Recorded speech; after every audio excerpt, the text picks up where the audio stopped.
This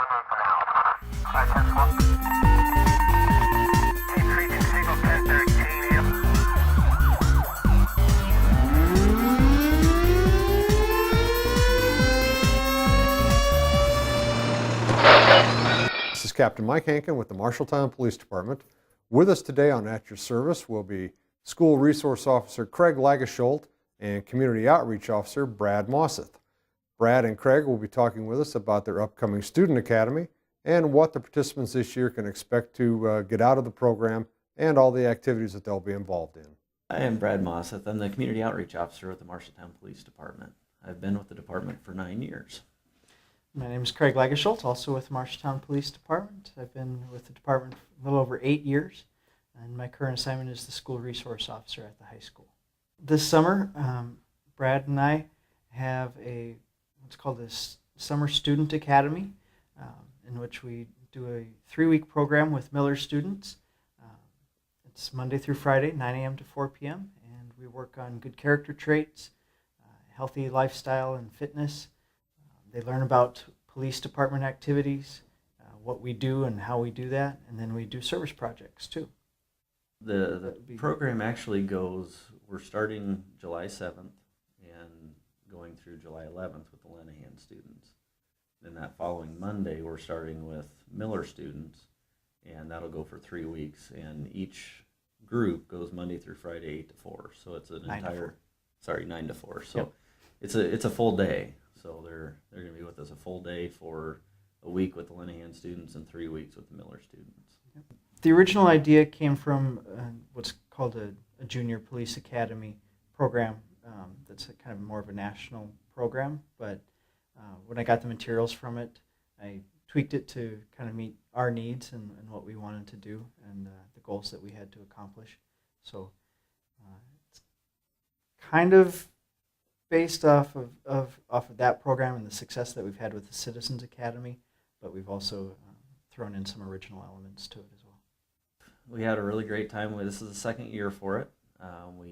We had a group of kids last year that participated in the Student Academy program.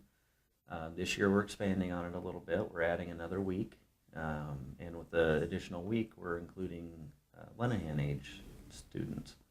So last year was all Miller. This year we're adding Lenahan plus the Miller group. And from last year's group, we're having some of the students from last year come back this year and act as mentors to the Lenahan age kids.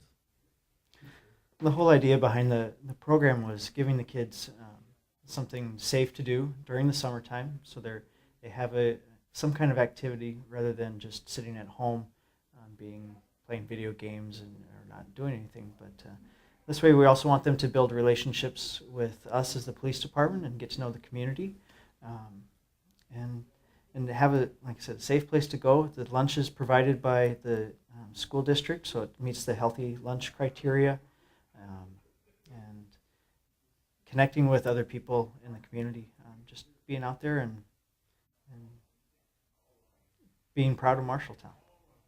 Some of the character traits that we talk about would be responsibility or respect, loyalty, compassion, pride in your community. As far as the police lessons that we teach, we have guest speakers come in from the department. So our canine officers will come in with the dogs and do a demonstration. Our CSI person, Courtney Watson, will come in and talk about what she does. Anything from traffic accident investigators, and SWAT, like I mentioned, the SWAT team. So the various aspects we try to cover them all. And we also bring in people from other agencies that we work with too, the fire department, the ambulance crew, the sheriff's office. And like Craig mentioned earlier, it's absolutely free for the participants and their families. It doesn't cost them a dime to attend. We get our referrals through the school system, and so we aren't hand-picking the students, but the school system's determining who's going to be a good fit for what we're providing. So, and we've had a lot of community support for the project. So. It wouldn't be possible without the community support and donations and grants that we've gotten for the program. So we're targeting a group that may have a few office referrals and some things that have happened during the school year and things like that. So we're not looking for the straight A student that's never been in trouble, and we're also not looking for the kid that's been expelled, and isn't going to be back in the school. So we're hoping that by the end of this program, they've learned something, they've had some fun, and then on the school side, they're able to stay out of trouble in the school and reduce the number of office referrals. From last year, I would say the group that was in it last year that came up to the high school after our program, it was certainly beneficial for me getting to know those kids or having that relationship built with them ahead of time. And it's even, we still stay in contact, and they're more likely to talk to me about information or what's going on in the school, what they see. With us today will be Detective Brian Siegert.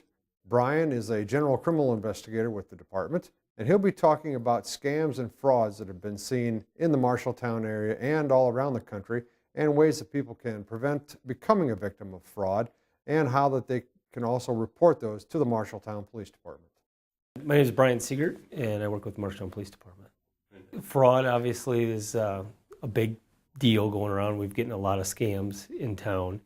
The majority of them are set up with somebody will contact them, want them to load money onto a green dot card or some prepaid card, and then send them or give them the number to that card, and then they'll take the money from them. It's just basically a prepaid, preloaded credit card. So you can get like those Visa gift cards. It's basically the same thing. So you can just put money. So I can go to the store, say I want to put $100 on this card, and then they swipe my card or take my $100 and put money on that card. And then it's just used, if you have the number to it, you can get the money off it. Recently, we've been getting a lot with IRS, people pretending to be IRS agents, and they'll contact them and say, hey, load up this money on this card because you owe it to us. Like one of them was set up where they said that they had been sending money out of the country, so then the IRS would put a fee on that, and so they had to put money on this green dot card and give them the number so they would get the money.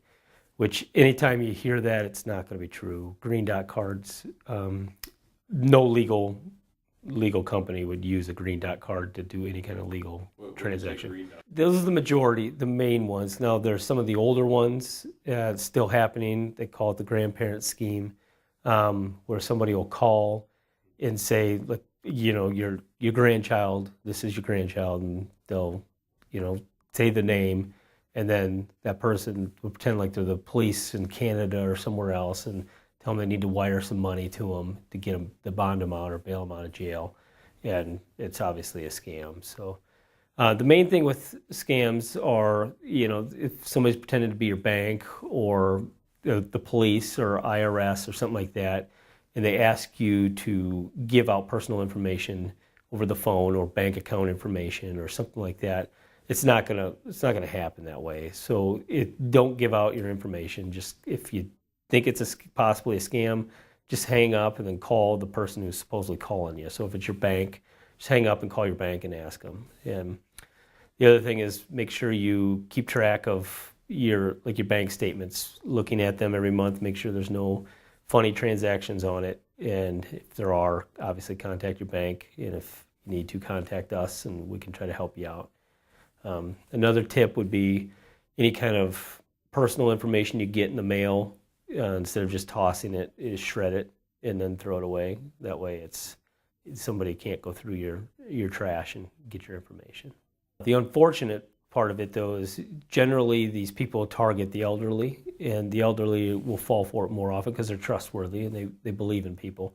And that's who they prey on, and so that's what they'll go after.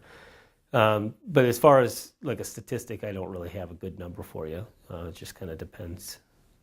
Another big one that kind of goes around is like pavement or driveway work. We'll see some people come around and try to get driveway work or some sort of construction work, and then they'll promise and start a job, but they'll need so much money up front, and then they'll start it and leave it and just take off. So you got to be wary of that, and always do your research on the people that you're going to hire to do work for you, and make sure that they're trustworthy. And usually you can try to find someone local will be a better option for you, because they're not going to want to just scam somebody because they got a business they're trying to keep in town. So with technology these days, they can use a number and spoof a number, so they can get on internet and just say and they can make it look like a local number, but really they're calling from somewhere else in the world, and it's nearly impossible to track that. So a lot of it is very, very difficult. Now the construction stuff, it's a little easier because you can get license plates and stuff like that for them, and then we can track people down that way. A lot of it falls in the gray area between whether or not it's criminal or civil. Yeah, whether if you hire somebody to do a service and they don't get it done, it can be a criminal issue. But it also could be a civil. It just kind of depends on each situation. It's going to be a little bit different. So as far as tracking them down, it becomes difficult at times. There's times where it can happen, but like I said, a lot of the preloaded card ones are nearly impossible to track down, because most of them happen with people out of the country, and then our jurisdiction's done. It'd fall on the FBI, and the FBI has thousands and thousands of these, and they don't have time to work all of them, obviously. The police department sends out releases. Anytime we see a new scam, we'll send out something, and it goes in the paper and things like that. So if you're watching for that, then they'll be in there. So anytime we have something, it goes out to the media. I haven't seen any major influx as far as them falling for it. It'll definitely bring out different types of scams. They're always trying to come up with a new way to get money from people. So they're always changing. It's going to fall on the person just to be able to make sure that they are aware and keep track of. Obviously, if it doesn't sound legit, it's probably not legit. So just be aware of it. Detective Randy Kessler is with us today. Randy will be talking about Internet Child Pornography, or ICAC. Randy will talk about the different aspects of their investigations, how they are able to track down these people, and ways that people can also notify the police department if they suspect that their child has become a victim of or is taking part in such activities. My name is Randy Kessler. I'm a detective on the police department. I've worked here for about 25 and a half years. I work general investigations, and I specialize in internet crimes against children. One of the things that I do is I investigate child pornography file sharing. There's ways that I can see who is trading child pornography on the different file sharing networks. So that's part of what I do. And then there's a lot of cases of sexting between teenagers nowadays, so I deal with that also. A parent will find images on a kid's phone or on their computer, and then they'll call and report that their child is doing this. Generally they want something done with the other half because they feel that it's not right that the other half is receiving these pictures. What the parents have to remember is your child made these pictures and sent them. There are cases where the child's coerced into doing that, maybe by threats from the other person, but a lot of the sexting nowadays is kids are willingly taking pictures of themselves and sending them back and forth. So, if the person that's taking the picture of themselves sends it by their own free will, then they could be arrested, they could be charged just like the other half could. That's something parents don't realize, but if your kid's doing it, your kid could be arrested along with the other person that's receiving it. It would be a sexual exploitation charge. It could be for the person that takes the picture, for the person that produces the picture. Of course, there could be a production charge.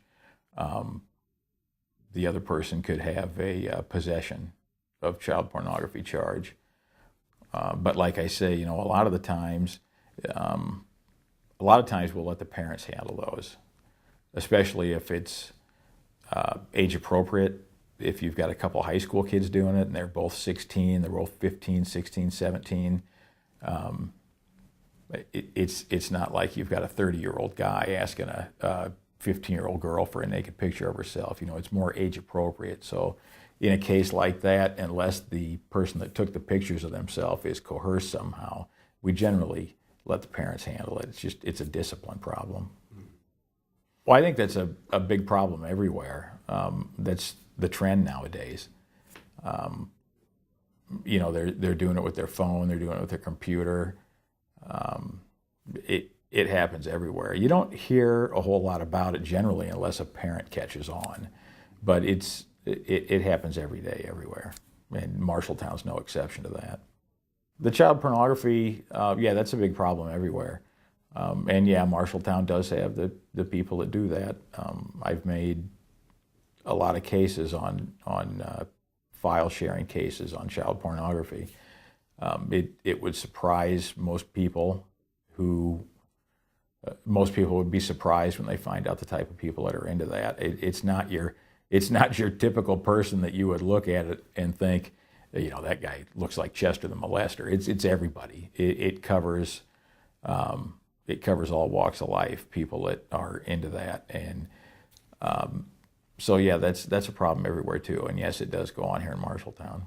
A lot of the things that are traded are known. They're known files. A lot of them deal with identified victims. It's stuff that gets traded over and over again. So while the investigation into the case, while you're investigating the case, you also have to investigate where it came from. And like I say, a lot of those series are known. A lot of the victims are known. The only time you have something that's, a lot of the times, the only times you have pictures that are unknown are when somebody's actually producing them themselves. But a lot of what gets traded has been out there for a while, and it just keeps getting traded back and forth over and over to different people. I've got a case right now that I'm working where the images are from a known series that was produced in Russia, in Moscow. And talking with the authorities in Moscow, they've got the kids identified. They've been identified, and the series is probably I think it's about 5 years old. So, of course, there are new files that are put on there every day by people, but through investigation from investigators all over the country, we have a pretty good success rate of identifying those victims. I have programs that I can use to see what's being traded and who's trading it. Well, the file sharing software, the programs are installed on the computers. The programs are things like LimeWire, BearShare, eDonkey. So a lot of times, let me back up a little. When it used to be that when you bought a computer, they had trial software for file sharing programs on the computer, and all you had to do is activate it. You can download the programs off the internet. So you have to set that file sharing software up. You have to set the program up, turn it on.